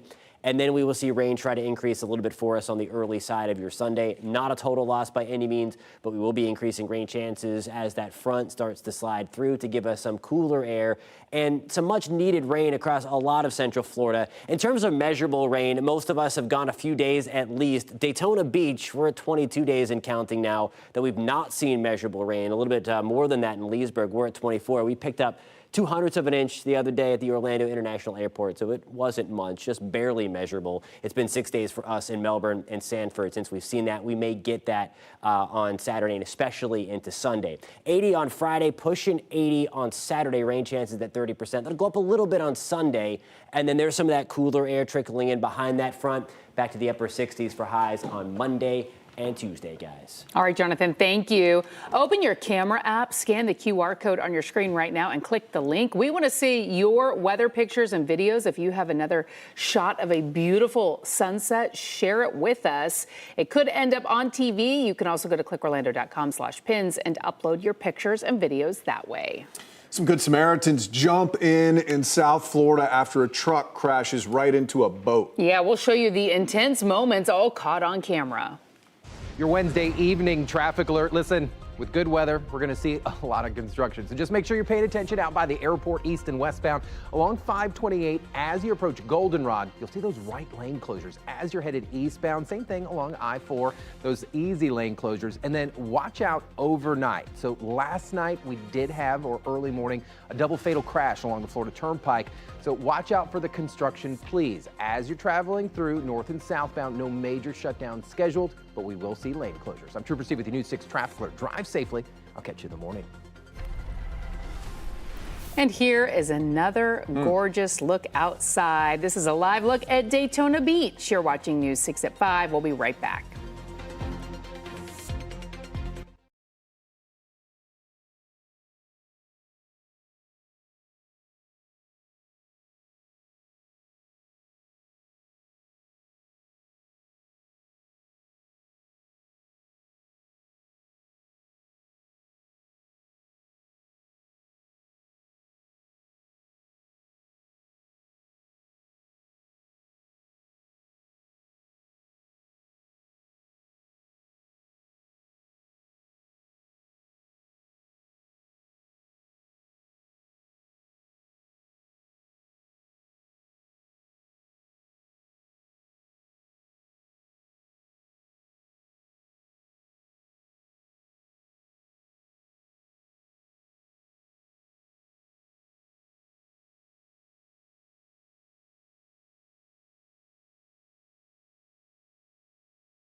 The quick actions of Good Samaritans may have saved the lives of 2 women after a truck slammed into a boat and plummeted into the bottom of a river in South Florida. Faith Graham shows us the tense moments that were all caught on camera. The cleanup process just getting underway. One day after a pickup truck launched into the Miami River, plowing through both a fence and tree and clipping a boat while 2 waste management workers were inside. We was about to leave the marina and we heard like an explosion. That explosion, the sound of the pickup belonging to the city of Miami crashing into the river. It all happened Monday afternoon along Northwest 18th Terrace off 24th Avenue. We were in shock because it's not a normal situation. The truck sinking fast as the 2 women tried desperately to escape. Good Samaritan Rafael Valdez immediately jumped in, using all his strength to break open the window. He's the hero of the day The two women are alive because of him. Miraculously, police say the two victims were not hurt, but the same could not be said for Valdez, who cut up his leg and needed 18 stitches. I feel good that I got there on time. The crash leaving a hole in the fence and the ground torn up. The boat also taking a beating. A car coming, I jumped to go to my boat. Too much damage, everything. Wow, what an amazing No story. kidding. What a hero. Some real heroes. Well, here's a question for you. How many people does it take to handle a real-life dinosaur? The answer, along the Gulf Coast at least, seems to be 8. It took 7 Sarasota County Sheriff's deputies and a trapper to wrangle a 14-foot alligator in a neighborhood. Goodness. The 600-pound reptile was released at an alligator farm. That is huge. But officers in Virginia had a much easier time. Have you seen this story yet on social media? Hilarious. They removed an animal after a long night. Officers were called to a liquor store after the place was found ransacked, liquor bottles strewn about. And there they found a very drunk raccoon passed out on the bathroom floor. I love that that's where they found him, right? Of all the places there. An officer was able to get him to an animal shelter to sober up before being released back into the wild. He has a terrible headache this morning. Oh, that raccoon. He's ready for college. I think so. Well, the sunsets and weather this time of year are as good as ever. Perfect for a walk along the beach. Where you could soon be taking a stroll in the sand with your four-legged friend. And officials breaking ground on a new resource to protect people living in Orlando. Why some say it is long overdue.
Glad you're with us. I'm Lisa Bell. I'm Matt Austin. You're watching News 6 at 5. We're following several top stories for you right now. In Seminole County, deputies say prosecutors will not be charging a driver for killing another driver, calling it a case of stand your ground. It happened near the Mandarin Estates subdivision near Longwood. The Seminole County Sheriff's Office says 2 drivers, both of whom were armed, got into a fight. One of them fired into the other vehicle, causing it to crash. That driver died at the scene. The shooter stayed at the scene and was later released. Investigators in Marion County are urging people to come forward after arresting a man for multiple sexual assaults and fear there could be more victims. Dion Southall is facing multiple charges, including sexual battery with a deadly weapon. The Marion County Sheriff's Office says one of the incidents happened in May, the other in July, both less than a mile apart in Summerfield. He's now being held without bond. Today, Orlando International Airport began upgrading GateLink trams at terminals A and B at Gate 70 through 129. The $253 million project will bring smoother and faster vehicles, but in order to do that, the airport is shutting down one of the GateLink trams every day and overnight. The project is expected to finish in the fall of 2027. Leaving their marks on the beach. Quite literally, dogs could soon become a more common sight on the sand in Satellite Beach as city council members will vote tonight on an ordinance to allow the dogs on city beaches. As News 6's Mike Valenti explains, the vote is testing the waters on how people feel about this. Approving this ordinance does not necessarily signal a permanent adoption. This would just be a pilot program at first, starting from January 1st through April 30th, to see if the dogs and their new home away from home, the city's beaches, are a good fit. We just moved here not too long ago and she really likes it. How old is she? 4. Pepper's owners, Dan and Susie Frana, did not know about the current prohibition of dogs on the beach. They're new here, so they hope Pepper gets the green light to come back. I like it, as long as the owners are responsible. We were just talking about that earlier. If they clean up after it if need be and don't let them jump on people. The pilot program allowing dogs on the beach would fall outside of sea turtle nesting season, which, according to city leaders, remains a priority. There are also some guidelines owners would have to follow. Dogs may only be on the beach between 5 and 10 a.m. They cannot be on the dunes, they gotta be leashed, and owners have to pick up after their doggos. We love it here. Great day to be walking the beach. Mike Giles does not have a dog, but he does get the appeal. We like dogs. We think dogs add a little life to the beach. As long as they're leashed, that's fine. I'd love to have them here. Violations of this ordinance would be non-criminal infractions. They'd include fines and could result in removal from the beach or even dog impoundment. Again, if this ordinance is passed Wednesday night, the pilot program would take effect the first of the new year. I'm News 6's Mike Valenti reporting from Satellite Beach, News 6. Mike, thank you. Colleges and universities across the state, including UCF, are cutting a number of programs. A spokesperson for the state university system tells News 6 18 programs are set to be terminated. Most of them are bachelor's degrees, including African American Studies, Middle Eastern Studies, Long-Term Care Administration, Physical Education and Coaching, and Gerontology, which is the study of aging. The university system says the cuts come from degree productivity reviews, which is a long-standing process in collaboration with universities. A Winter Garden man who has been on death row for nearly 50 years may be one step closer to freedom. It's day 3 of a hearing for Tommy Ziegler's legal team to prove his innocence with modern DNA testing. He was convicted of killing 4 people on Christmas Eve back in 1975. News 6's Laverne McGee has been keeping a close eye on the court proceedings since it all started. Laverne, what can you tell us about what happened today? Well, Lisa, experts are the ones who are taking the stand, DNA experts, and forensic scientists are explaining how they tested blood samples that are decades old. If Mr. Ziegler had murdered Perry Edwards, would you expect to have found a similar amount of Perry Edwards' blood spatter on Mr. Ziegler's clothes? Yes, I would. Was DNA testing able to identify Perry's blood on his own clothing despite the passage of 50 years? Yes. Independent forensic scientist Richard Eckelboom has been using PowerPoint slides and old photos to explain his DNA analysis. He He's testifying as a witness for 80-year-old Tommy Ziegler, who was convicted of murdering his wife, his in-laws, and another man. He killed them at his family's furniture store in Winter Garden on Christmas Eve in 1975. And after decades behind bars, he's now sitting in this Orange County courtroom in a wheelchair with an oxygen tank, listening to experts he hopes will prove his innocence. Ziegler has maintained he was a victim and did not commit the crime. He said he walked in on a robbery that day and was shot while fighting off the real killer. But state prosecutors say they're concerned that Eichelboom may have made big mistakes in his report. You had indicated in your report that Eunice Ziegler was shot at close range, right? Yeah, that was a mistake. And you had indicated that Eunice Ziegler was shot in the temple, didn't you? Yes. And you read the autopsy report and you realized she wasn't shot in the temple. No. She was shot in the back of the head, right? Correct. The hearing is expected to continue tomorrow, and when it's over, the judge can order a new trial if she's satisfied with the new DNA analysis. Back to you. The right to an attorney. In the criminal justice system, this right is guaranteed, of course. However, in civil cases, there is no guarantee, leaving justice out of reach for many. I'm News 6's Justin Wormuth, and I spoke with two lawyers who are working to level the playing field. It's a striking statistic. Almost half of all Floridians cannot afford an attorney. This means for civil matters from wills to housing to employment and even voting rights, the American justice system isn't equal for all. It's a shame to be one legal issue away from poverty. Jeff Harvey is the CEO of Community Legal Services, providing no-cost legal help to those in need. The sad part is the bottom, it's the 400% and below, but it's the bottom basically 40% of Floridians really can't afford a lawyer. And so there is this kind of group we call the justice gap. Yeah. And so what we try to do for that is have things like clinics where they can go and they're not signing up, they're not clients, they're not going through qualification, but they're learning about it. This is my way of giving back to the community. Clyde Lemon is an attorney with Fighter Law, volunteering his time to help with everything from evictions to voting rights.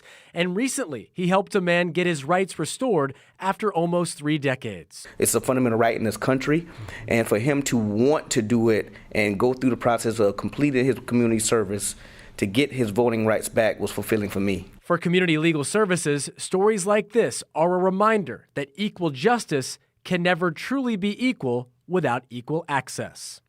Justin Wormuth, News 6. All right, well, yesterday we showed you some pretty heart-stopping video moments of a child on an e-bike ran into a pickup truck last week in Cocoa Beach. Fortunately, the child was okay, but leaders across Central Florida say these crashes are all too common and close calls happen even more often. Orange County Commissioner Nicole Wilson pushed for safety rules, studies, even stronger enforcement at yesterday's county commission meeting. The mayor says this was just the first of many discussions to come at the county level, and we'll have more conversations with different agencies in the spring. But not all e-bikes and e-scooters are the same. Trooper Steve went on patrol this morning to explain some of the differences. What qualifies as an e-bike and what are the different classes? So let's talk about classes first. Okay, you have 3 different classes in the state of Florida, class 1, class 2, class 3. Okay, so a class 1 gives you assistance on the bike, has an e-motor on that bicycle, but the power only kicks in when you pedal it. Okay, so there is no throttle on a class 1 e-bike. All right, class 2 has a throttle, but is only limited to 20 miles an hour. So it has pedal assist, so when you're pedaling, it kicks in, but if you want to come off of the pedals, you would still be able to operate it with a throttle. Okay, so class 1, pedal assist, no throttle. Class 2, pedal assist with throttle, but the bike cannot exceed 20 miles an hour. And then we have a class 3. So a class 3 is all of those, but it hits 28 miles an hour.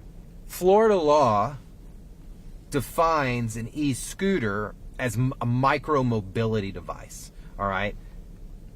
Vehicle without a seat or a saddle, and it can be up to 3 wheels. So what are we used to seeing? What we just saw driving around here. Platform, 2 wheels, you're standing, and you're going.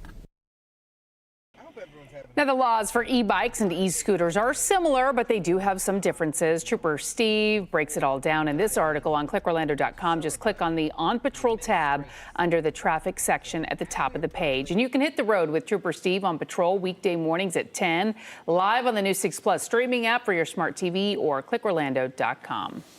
Well, vaccine advisors to the CDC are considering a major change to the childhood vaccine schedule. The change could delay a dose of the hepatitis B vaccine that newborns receive by weeks or maybe even years. The vaccine advisors are a group handpicked by Health and Human Services Secretary Robert F. Kennedy Jr.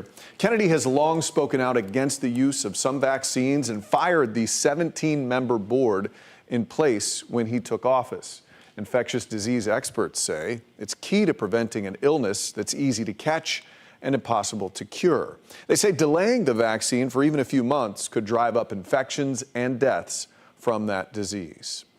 A first-of-its-kind lawsuit claims 11 of America's biggest food producers contributed to, quote, public health crises by making ultra-processed food.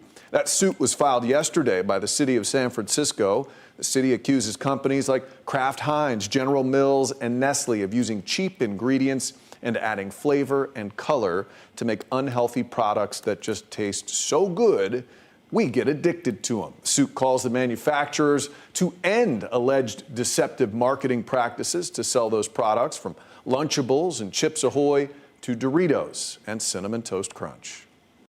We've known for a long time that the ingredients in many of these ultra-processed foods are unhealthy. Why now? We have all suspected for a long time that food that is not food will likely not good for us, but it took many years for the science to catch up.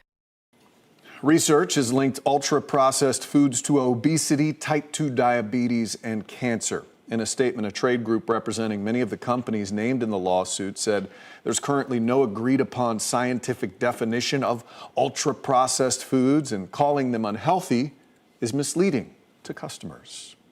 Well, after years of concerns about safety and response times, neighbors in Orlando are finally seeing some changes. How one fire station is looking to provide relief in more than one way. Jonathan. We are talking about a very nice evening. Look at this if you're not looking at your television set. Tonight, as the sun is setting, be a little cooler when you wake up tomorrow morning. We'll talk about how cool it gets and those ups and downs getting into your weekend at about 5:47.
A big step forward to keep people safe in one of Central Florida's fastest growing communities. After years of congestion concerns and slowdowns for first responders, the city of Orlando has broken ground on its first new fire station in about 2 decades. News 6's Angie Casada shows us how Fire Station 18 will hopefully help residents. Yeah, this is a big deal for people who live here and drive through this community every day. This is actually the home location for Station 18. It's going to be the first new fire station since 2008, a much needed addition for a community that's been feeling the impact of traffic gridlock on Narcoossee Road. Now take a look. These are the renderings released by the city. The future Station 18 features a modern design, advanced technology, and even acoustic separation between living quarters and the response areas, allowing firefighters to rest despite heavy call volumes. But for the people who live in Lake Nona, what really matters is where the station is going. It'll have direct access to Narcoossee Road, an area that we've reported on for months because of constant traffic backups. Drivers have called it a, quote, nightmare, and planning experts say that the congestion is already beyond what this road was built for. We're always concerned with our response, making sure that we're available and quick to respond. So that's always in the back of our mind. And as the city grows and the fire department needs to grow, when you're building a fire station, you got one shot at it. You got to put it in the right place for the community, and you have to have the vision for what that community is going to look like 10, 15, 20, even 30 years down the road. City leaders say that improved access will boost coverage for Lake Nona and several surrounding neighborhoods, areas that have seen rapid growth. And city officials say this is just the beginning. Station 18 kicks off a multi-year expansion plan that includes 4 new fire stations and renovations to others, most of them right here in Southeast Orlando, where thousands of new homes have gone up in just a few years. We even have some construction happening right next door to the future site of Station 18. Reporting in Lake Nona, I'm Angie Casada, News 6.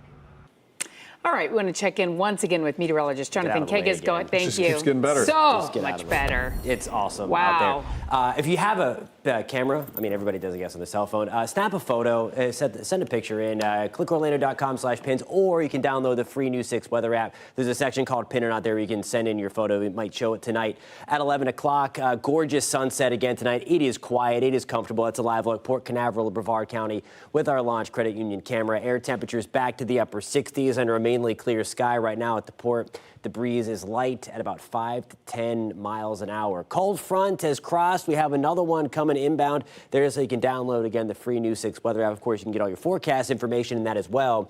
Nice chunk of high pressure hanging south of Atlanta. That is inbound tonight. That will continue to keep our skies mainly clear, other than a few of those wispy clouds pushing through. And that'll also help to keep our winds on the calmer side. So watch out for a little bit of patchy fog tomorrow. Bigger front coming, at least heading in this direction as we head towards the weekend.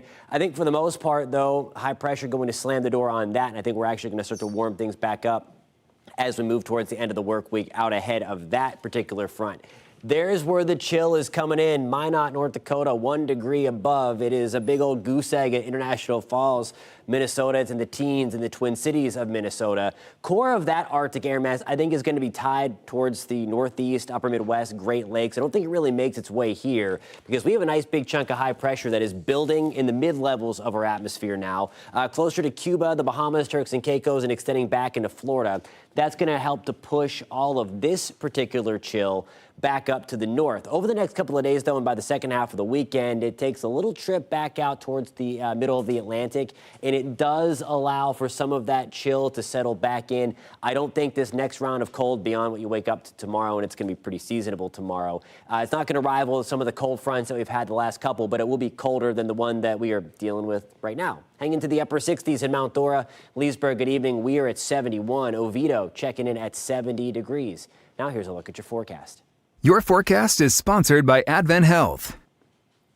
Cooler tomorrow. You may want the light jacket. This is right where we should be, though, for this time of the year, so there's nothing crazy with this one. Mid-50s in Orlando, same for us in Kissimmee, back to Point Siena. Oviedo, we're at 53 to start. Mid-40s for us in Ocala and Denellen. So, again, some may want the light jacket tomorrow morning for out walking the dog early. High temperatures tomorrow back to the mid-70s. That's pretty much right where we should be. Again, just a few passing clouds in the mix. I think we warm things back up gradually, though, as we get toward Friday and into the start of your weekend. We're also also going to increase rain chances, though. It's not ahead of another cold front. I think the higher opportunity for rain chances arrives as we move into the first half of Sunday. That's when a cold front itself slices back through central Florida and then brings the cooler air to start next work week. 70s on Saturday, rain chances up to 30%, 50% chance for rain on Sunday. And then there's that cooler air. Again, it is cool. It will certainly be crisp when you wake up Tuesday morning, but certainly does not rival the last few big cold fronts that we've had. We're back to the low 70s, guys, by Wednesday. All right, Jonathan, thank you. Well, some big changes coming to the most magical place on earth, and we're getting a better idea of when you can check it out. Plus, coming up at 6 o'clock, you may have heard of your HOA limiting garage sales, but now city leaders in Tavares are looking into potential crackdowns. Coming up in the morning, breathing some new life into an old mall. The new plan's set to take another step forward in Sanford. Plus, you may qualify for financial help and not even know it. The advice from experts you'll want to hear. We'll see you for News 6 mornings starting at 6. Try out the all-new primetime schedule on News 6 Plus. Ginger and I have a new take on the day's news on News 6 tonight. That's at 9. Go in-depth as we track the tropics and answer your weather questions with meteorologist Jonathan Kegas at 9:30. Then watch the late news an hour early. It's all tonight on News 6 Plus. And you can download our streaming app for free. Just search WKMG in your smart TV's app store. It's also available on Roku, Apple TV, and Fire TV.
A lot of changes coming to the most magical place on Earth in the new year, and today we're getting a more clear picture on when some of those will happen. So Big Thunder Mountain Railroad and Buzz Lightyear's Space Ranger spin will reopen after full refurbishments in the spring. We mentioned yesterday Bluey and Bingo are coming to Animal Kingdom along with a new Australian animal experience over the summer. Rock and Roller Coaster starring the Muppets now also opening up over the summer, and Aerosmith will stick around until the spring. And Epcot Soaring Across America will debut with all new scenery ahead of the country's 250th birthday. That happens by Memorial Day. As always, you can subscribe to our In the Loop Theme Park Scoops newsletter to stay up to date with everything happening at all of Central Florida's theme parks. Head to clickorlando.com/newsletters to subscribe. Well, to no one's surprise, when Central Florida needs it, the community always seems to step up. Yeah, I was out at Cranes Roost Park yesterday for the Salvation Army's Giving Tuesday fundraiser, and we want to give a big thank you to everyone who donated yesterday. And we are happy to report, after counting all the donations, the Salvation Army passed their $100,000 fundraising goal for the day, and that money will help fund services offered at the Salvation Army across Central Florida, as well as their annual Angel Tree mission for the year ahead. And that money also helps provide gifts for some angels who have been adopted but potentially forgotten. So far, the Salvation Army has gifts for more than 2,700 of their 6,000 angels. So if you adopted an angel this year and have not returned your gifts yet, you have until Friday to do so. You can take out your phone and scan that QR code on your screen. It will take you to clickorlando.com/angeltree, where we posted information on where you can return those gifts. It's a well-oiled machine. They got to get the gifts in so they can then get them out in time. The logistics are amazing. Yeah. So Ginger Gadsden is in the newsroom now with what we are working on for News 6 at 6. Yeah, an overnight fight turned deadly after a shooting, now being called a stand your ground case. Coming up, we're hearing from neighbors in Seminole County on what they heard throughout the night. Next.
Now on News 6 at 6, an Orange County family honoring a loved one killed a day after Thanksgiving. These have been some of the worst days of my life. We're sharing their story as police investigate her death. Plus, a truck crashing through a fence and one person shot and killed, now being called a stand your ground case. We're getting reaction from neighbors in Seminole County. And how parents could share their voice on the future of Orange Center Elementary School. News 6 at 6 starts now. An Orange County family continues to grieve the loss of a family member just one day after Thanksgiving. Yeah, last week, the sheriff's office reported a woman was stabbed to death on Black Friday. Tonight, your Orange County community correspondent, Tylisa Hampton, joins us now. She's live in the newsroom. After speaking with that woman's family, they're dealing with the unthinkable, Tylisa. That's exactly right, Ginger and Matt. This family actually tells me they were planning the funeral for DeGwendolyn Floyd today. They said that they were all smiles earlier last week, and now they can't even believe that they have to go through this, hoping an arrest will be made soon. Gwen was a truly unique and special person. Rashonda Floyd never imagined she would have to prepare, much less read, her own sister's obituary. Whose presence brought joy and light to everyone she met. These have been some of the worst days of my life. Rashonda says that on the night of November 28th, her youngest sister, 45-year-old DeGwendolyn Floyd, was stabbed to death in her Pine Hills home. I believe she knew whoever it was from the things that her landlord has told me. She was on the phone and she just like, you know how somebody tell you I'm outside. She just opened the door and turned back. The Orange County Sheriff's Office is searching for the person responsible. As of now, no arrest has been made. My hope is that we get justice for my sister. I did speak to one of the detectives today. He said that they've made great strides. Can you tell me, how would you like your sister to be remembered? Oh, as the beautiful soul she was. A sister, an aunt, and a daughter. Just days ago, the family was laughing together over Thanksgiving, and the next night, their whole world was shattered. I literally just saw her and just talked to her and touched her and laughed with her to getting that call late Friday night. Now through tears, Rashonda is planning her sister's funeral. She wanted some of her ashes in the ocean because Gwen loved the water. Gwen's laugh and smile forever etched in her family's memory. And I just hope I'm doing my sister right. And Floyd urges anyone with any answers to go to the sheriff's office so her family can finally get justice. Reporting live in the newsroom, I'm Tylisa Hampton. Tylisa, thank you. Well, tonight we are learning an overnight dispute between two drivers ended with one of them dead. And just in the past few hours, detectives have declared this a stand your ground shooting. The Seminole County Sheriff's Office says both people were armed and arguing. Your Seminole County community correspondent, Catherine Silver, is live in Mandarin Estates tonight, where detectives have been going door to door just trying to piece together what happened out there. And we've also spent time trying to connect the dots in this neighborhood today, looking at damage like this that's scattered throughout this area. Deputies tell us the man in the truck who crashed here is the one who pulled out his gun first, and the other driver fired multiple rounds in response.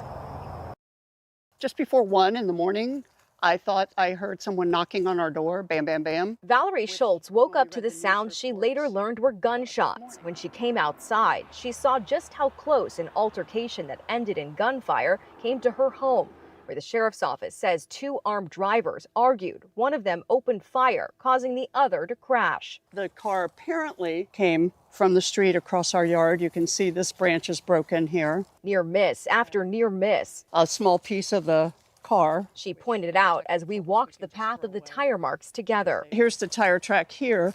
So they were about 3 feet from the corner of the house. Her address sign smashed into pieces. It was right here in with the rocks. And it didn't stop there. He lost control and his car ran across my neighbor's yard, ran across my yard. The car crashed through Diane Prince's fence. I opened the blinds and there was all this police activity and news activity outside. And then I realized that the yellow tape was around my property. Like her neighbors, she spent the morning talking to detectives. There was an older guy who lives in our neighborhood. It's what I understand.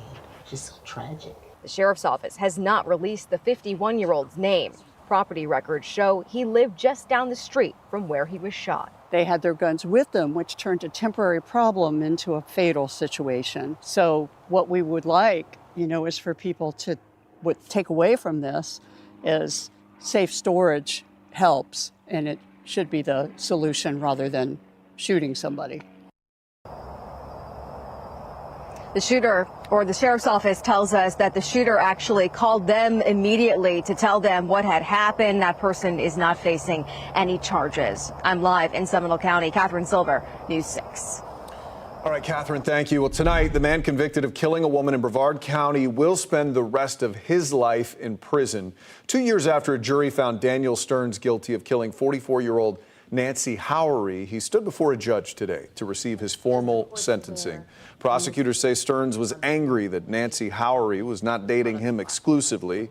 They say he took her to a remote, undeveloped part of Palm Bay called the Compound in February of 23, shot her in the head before burning and dismembering her. During that hearing, Hauer's ex-husband and father of their children also spoke out against Stearns. What he has done to Nancy was demented and defective. A person doesn't do this to another person. It wasn't just a murder, okay? It was a savage slaughter. Stearns was sentenced to life plus 44 years in prison. The sentences are concurrent. Meanwhile, the fight over controversial comments made by a Palm Bay councilman is once again making waves ahead of tomorrow's commission meeting. Chandler Langevin filed a lawsuit against the city. He was censured after controversial comments against Indian immigrants. Langevin can't add items to an agenda and providing council reports. The city attorney says the censure was a response to Langevin saying he would be disruptive if censured. Langevin's attorney says this violates his First Amendment rights. You're not allowed to punish someone because you think that they might do something wrong. You can have controversial views. You can have a view that no one likes or everyone likes. It doesn't matter. But you have the right to express that. A judge is not expected to rule on a preliminary injunction before tomorrow night's commission meeting. The trial against the city has been set for January 21st. Staying in Brevard County now, dogs could soon become a more common sight in the sand in Satellite Beach. Yes, city council members are meeting right now to vote on an ordinance that would allow dogs on city beaches. Approving the ordinance would apply to just a pilot program from January 1st through April 30th to see if it's a good fit. The program allowing dogs on the beach would fall outside of sea turtle nesting season, which according to city leaders remains a priority. Some guidelines include dogs can only be on the beach between 5 and 10 in the morning. They can't be on the dunes, and they must also always be on a leash. And owners, of course, have to pick up after their furry friends. News 6 spoke with neighbors about their thoughts on this ordinance. I like it, as long as the owners are responsible. We were just talking about that earlier. They clean up after it if need be and don't let them jump on people. We like dogs. We think dogs add a little life to the beach. As long as they're leashed, that's fine. I'd love to have them here. Violations of the ordinance would include fines, being removed from the beach, or having your dog impounded. Again, leaders are meeting now. We'll give you an update on clickorlando.com. Well, parents at Orange Center Elementary will have a choice to convert their school into a charter, but it's not a traditional charter school. It would be a joint partnership between both Orange County Public Schools and Lift Orlando, with both operating that school together instead of a school of hope. News 6 community correspondent Jarrell Baker tells us more. Nadia Belmont's son goes to Orange Center Elementary, where she plans to enroll her younger son at the school when he's old enough. I've been in situations where I've moved him to different schools and they didn't have any patience for my kid. And so here, it was like a breath of fresh air. Salima Simmons pulled her son out of Orange Center Elementary in 2018 because it seemed like teachers and staff didn't support him. She enrolled her daughter at the beginning of this school year, and now she says her daughter is thriving. My daughter has been there this year since the beginning of the school year. I can see it's a totally different school. The parents say that the new staff at the school and nonprofit Lift Orlando were major parts of that change. Now parents will have an opportunity to vote on converting Orange Center Elementary into a charter school. So in every way is a tuition-free public school that operates with the school zone in mind, just like a public school would. But it's not a typical charter school or a school of hope, which allows charter schools to operate inside of public schools at no cost. OCPS and Lift Orlando say that this will be a partnership, allowing the school to remain a public school as both sides work together to give students more support than they might get in a traditional school setting, everything from academics to social services. NSI will be the entity that runs the school. That will be the governance, working through Lift Orlando and through the board that NSI creates. Lift Orlando says that the move could potentially add around 300 students and allow them to add middle school grades, making it a K-8 school. In January, parents will receive ballots by mail to vote for the innovative charter or keep the school the same. So knowing that I will be able to see this come into fruition and be at the start of it, it helps everyone. Lift Orlando has been working in the West Lakes community over the past decade and has invested over $100 million. And they've also been working on this plan for the past 2 years. In Orange County, Jarrell Baker, News 6. New at 6, Orange County Board of Commissioners have voted to grant $460,000 to help some homeowners pay for some much-needed repairs to their home. The county says this money helps nonprofits make repairs for at least 15 low to moderate income homes. This is the second straight year the county has allotted money for this fund. Last year, $760,000 went to repair around 30 homes. And speaking of homes, some of you may have dealt with some strict rules from your HOA. This could include a crackdown on yard sales from the association, but have you ever heard of a crackdown on this from city leaders? Well, now some city leaders in Tavares could make changes to when you have a yard sale, what lawmakers are discussing, and the reaction from neighbors. Plus, you really don't want to miss this incredible video as deputies in Sarasota need a whole team to wrangle a 600-pound alligator. Very nice evening out there. Tonight, we are tracking a couple of extra cold fronts that will take our temperatures up and down over the next 7 days. We're going to pinpoint that timeline for you in a few minutes. This portion of the news is sponsored by Advent Health, helping the communities we serve to feel whole.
Well, I'm sure you've heard of homeowners associations cracking down on garage sales, but what about a city? Well, tonight, the Tavares City Council is once again discussing changes to its garage sale ordinance and considering fines for people who break the proposed rule.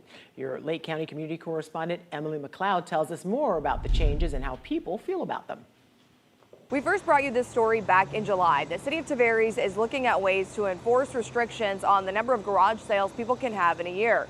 The Tavares City Council is looking at changing an ordinance that would require people to submit a permit application in order to have a garage sale.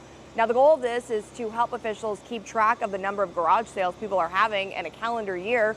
And if they're caught breaking those rules, they could be hit with some hefty fines. According to the proposed ordinance changes, in order for someone to host a garage sale, they would have to submit a free permit application before the garage sale. That permit would be good for up to 3 days. Not only would the ordinance impose fines for those who don't file a permit, but also for those who host more than 4 garage sales within the calendar year. Well, if they have to register for it, then the city is well aware of what they want to do. If they want to register for 20 of them, then maybe there's a restriction that should be applied. City officials say in order to get hit with a fine, a code enforcement officer would have to visit the garage sale, speak with the owners in person, and verify whether or not they submitted a permit application. On the first offense, it's a warning. The second violation is a $150 fine. After that, it goes up to a $250 fine. I don't see a problem with putting some restriction on it at all. I mean, I don't see a problem with it if it's managed properly like anything else. Back in July, we spoke to Tyrone Neal about the proposed ordinance. At the time, he told us he was hosting yard sales frequently. Everything's cheap here. They call me Mr. Everything Cheap. And I like to keep it that way. You know? Why interfere with somebody's livelihood? I'm not harming anybody or doing nothing wrong. I'm just having a good old yard sale and recycling trash and turning it into cash. That's all I'm doing. Wednesday's meeting is a first reading of the proposed ordinance. Should it get passed, it'll go to a second reading, likely to be scheduled at the next city council meeting. For now, reporting in Tavares, I'm your Tavares community correspondent, Emily McLeod, News 6. All right, have you ever wondered how many people it would take to move a 14-foot gator? I know it's not going to be me. So the answer, though, seems to be 8, at least along the Gulf Coast anyway. It took 7 Sarasota County Sheriff's deputies and a trapper to wrangle this beast in the neighborhood. Goodness. All right, so you're saying goodness, because listen to this. That alligator is 600 pounds. He's a big boy. After being captured, it was released at an alligator farm. What he's going to be running that alligator farm. He's already the head What has he gator. been eating? He is not Whatever he wants. He's got some junk in the trunk. He's girthy. Yes, he is. All right, let's get you over to meteorologist Jonathan Kegas.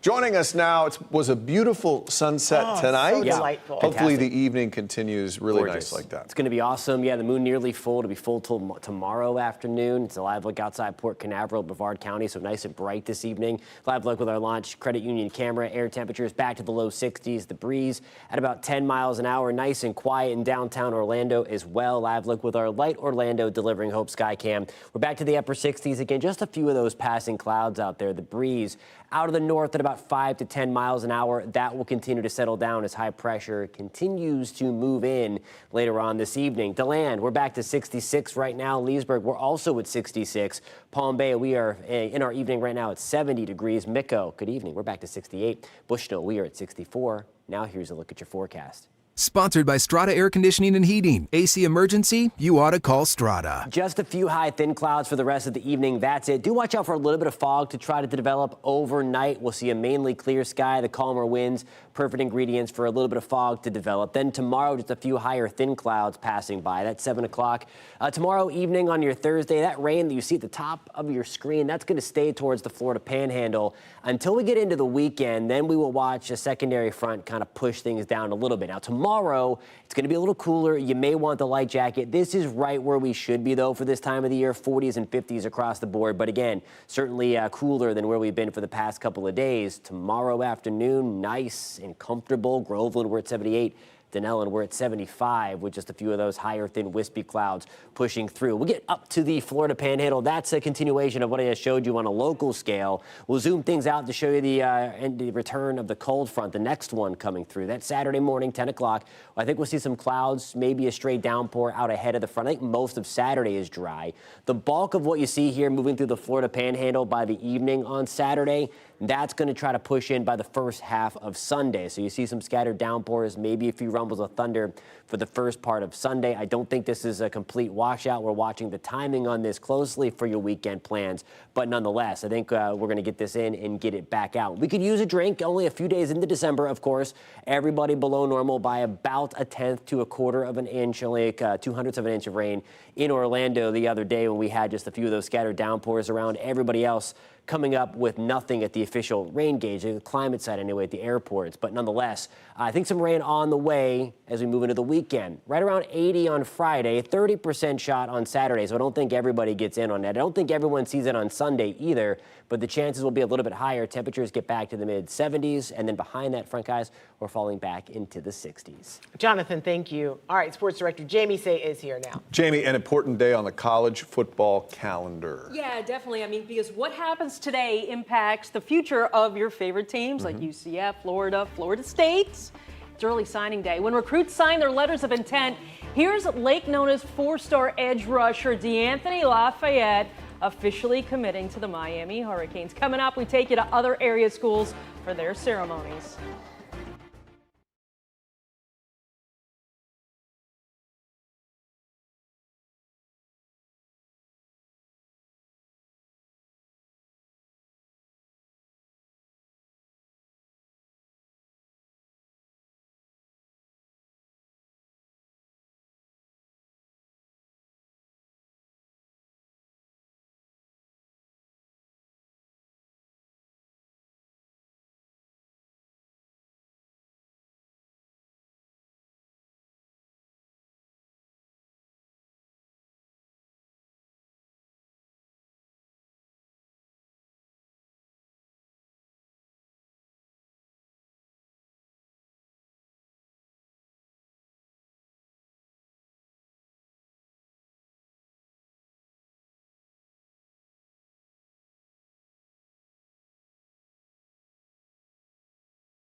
For college football programs, today is all about building the future. It is early signing day when top high school recruits put their college commitments in ink. News 6 hit signing day ceremonies throughout Central Florida. We were at Lake Mary High School. 5 members of the Rams football team put pen to paper, including quarterback Noah Grubb signing with Notre Dame and receiver Barrett Schultz with FIU. Just finally putting pen to paper. I knew that this was going to be it. I knew that this was going to be the program I'm going to no matter what from day one. So just finalizing it, it's really good for me. It was amazing to see everybody of how successful my teammates really are. Jones High School continues its tradition of developing college football talent. News 6 was there as 6 Fighting Tigers signed their letters of intent. Quarterback Darian Coleman, formerly committed to Miami. Offensive lineman Corey Brown is going to be a Gator, and running back Larry Miles is headed to Nebraska. I waited like around 2 years for the signing day to come, but yeah, I'm finally thankful and grateful and blessed to be in this position I am to sign these papers today. It's a emotional roller coaster. I'm very excited, but I'm also kind of nervous at the same time, given that I leave and I'm going to be on my own here in the next month. It feels really great. I really dream of this day, and I finally get to take advantage of it, so I'm really happy. And News 6 dropped into Bishop Moore. 5 Hornets signed their letters this morning. We talked to wide receiver Kenyon Alston, who committed to Illinois, and running back Amari Johnson, who is going to Missouri State. Last year I moved from West Virginia, didn't have any offers or anything, so to see that decision paid off and all the sacrifices I had to make, it just is an amazing feeling. I'm very excited to play for Illinois. Coach B and Coach Stepp, just like a really big family school. I feel like they're very welcoming, and all the players, and I'm so excited to be there. Congratulations to all the athletes who signed today in Central Florida. UCF football signed 13 high school seniors today, 5 from Florida, none from Central Florida, though. Among the signing class, 2 quarterbacks, 4-star Rocco Marriott from Kansas City and Dante Carr from Pennsylvania. The Knights have a need at QB. Multiple reports say that Taven Jackson is entering the transfer portal. He'll look for his 4th school in the last 5 years after starting 10 games with the Knights this season. Head coach Scott Frost would not confirm Jackson's plans or comment on it today. He did talk about the state of college football, recruiting, the transfer portal, and paying players. It's broken. College football's broken. I don't know if you'll get that honest answer from everyone, but everyone would agree if they were honest. You just got to try to play the game as best you can. Yeah, I agree with him. I mean, there needs to be some guardrails. I'm all for paying players. Yeah, I feel like they earn it, but there needs to be some guardrails. It's the Wild West right everything now. like that. Yeah, for sure. Thank you, Jamie. More news coming up on News 6 at 9 o'clock. Click Orlando.com or the News 6 Plus streaming app. Until then, have a great night, everybody.